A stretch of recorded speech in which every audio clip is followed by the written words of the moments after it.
Hello and welcome. So, what if everything we think we know about the 2026 Tamil Nadu election is just wrong? Today we're diving into a really incredible editorial by titeesh.ai that uses game theory to make a powerful case. It suggests that while all the polls might be pointing one way, the actual strategic moves happening on the political chessboard could lead to a totally shocking outcome. So, let's break it all down. The pundits seem to have called it. The surveys all kind of agree the DMK is on track for a pretty comfortable win. But this analysis starts by posing a really critical question, the one you see right here. What if the polls, by just focusing on that big statewide picture, are actually missing the real story that's happening on the ground? And that's exactly what we're going to get into today.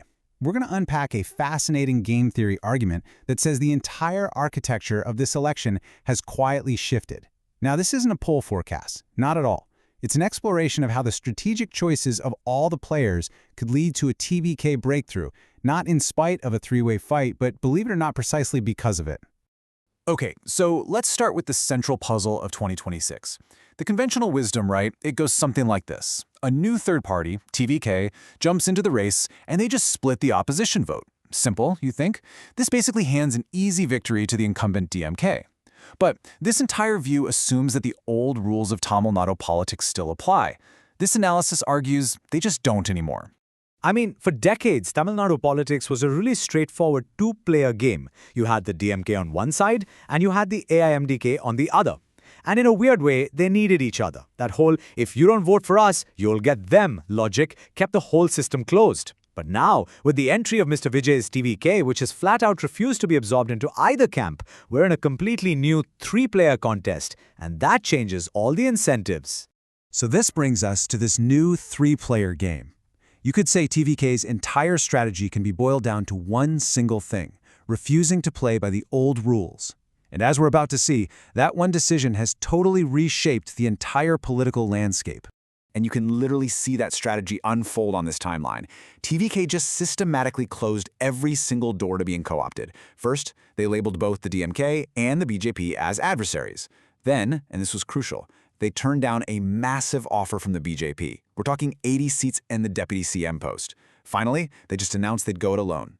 According to this analysis, this wasn't just a tactic, it was the strategic move that cracked open the duopoly for the first time in decades. So this new three-player game creates what game theorists call a bad equilibrium. It's a pretty fascinating trap, actually. Just imagine two people stuck in traffic who both take a shortcut that, well, everyone else is also taking, and it just creates a brand new traffic jam. Individually, it was a smart move for them, but collectively, everyone is worse off. That's the exact trap the legacy parties are in right now. And wow, this slide illustrates that trap for the two legacy parties perfectly. If the DMK attacks Mr. Vijay, it just gives TVK a ton of free publicity and signals to voters that, hey, maybe this TVK is a real threat. So they have to pretend they're not a big deal. Then you've got the AIADMK, and they're facing a mirror image of that problem. If they try to win over TVK's young, urban voters, they risk abandoning their own traditional base. So they're stuck. Both parties are making individually rational choices that collectively guarantee TVK stays in the race totally untouched. So this strategic trap keeps the newcomer in the race. But how does that actually translate into a win? Well, this is where we get to the outsider's formula. And it all comes down to the simple, beautiful math of the electoral system. Okay, take a look at this. This is your typical statewide poll. The incumbent, Party A, looks like it has a comfortable lead with 37% of the vote.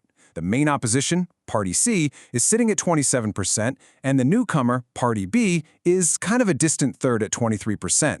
This is the picture most polls paint, and it's exactly why so many people dismiss a new party's chances.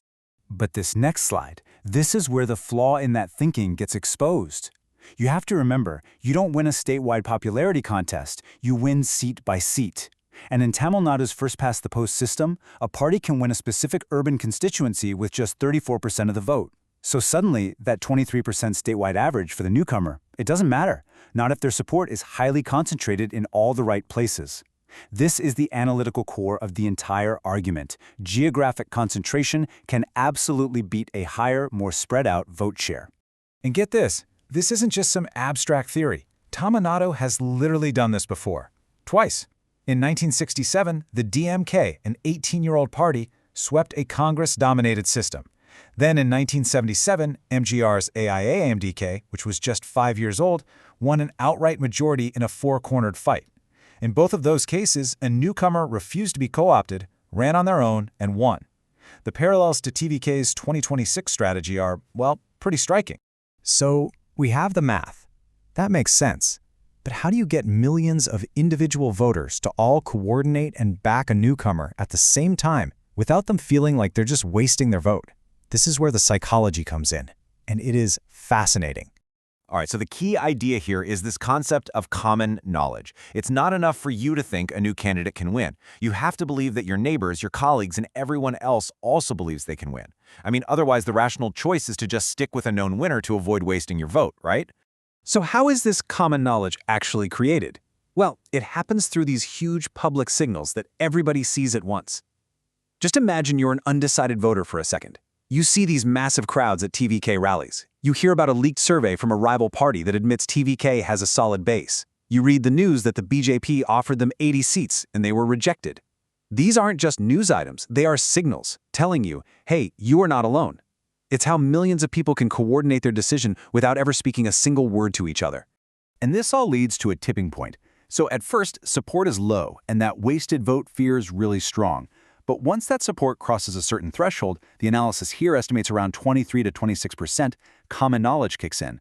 Suddenly, that fear just dissolves. Switching to the newcomer isn't a waste anymore, it's the winning move. And then support can just snowball, almost overnight. Okay, so if this structural logic holds, where does it actually lead? Well, the analysis doesn't give us one single prediction. Instead, it lays out 4 totally plausible outcomes for election night, and each one is a different possibility based on how all these dynamics play out. First up, we have Scenario A, a new opposition. In this case, the DMK manages to scrape by, but TVK makes a really stunning debut, winning somewhere between 52 and 66 seats. This would instantly make them the main opposition party, replacing the AI-ADMK and fundamentally redrawing the political map for years to come. In Scenario B, TVK's concentrated urban support delivers big time, giving them 80 to 100 seats. This means no single party has a majority, and we get a hung assembly. Now, with no prior alliances, TVK becomes the kingmaker. The author argues that since neither of the legacy parties would ever support the other, the only stable path forward would be for both of them to support a government led by the newcomer, Mr.Vijay. Then there's Scenario C, the full cascade effect. This is where that common knowledge idea truly ignites, and support for TVK just snowballs across urban and semi-urban areas. It pushes them right past that 118-seat majority mark all on their own, delivering a clear and undeniable mandate for change. And finally, you've got Scenario D. This is the low probability but super high impact outcome, a historic landslide. This would mean the Cascade fires not just in cities but in rural areas too, creating a massive wave of change, really similar to what happened in 1967. It's not the likeliest scenario for sure, but the model shows it is possible if every single domino falls perfectly for TVK. Now, of course, no structural argument is infallible. You have to look at the other side. And the author is very, very clear about the potential challenges and caveats that could stop this model from playing out. And the author is refreshingly honest about them. First, organizational strength.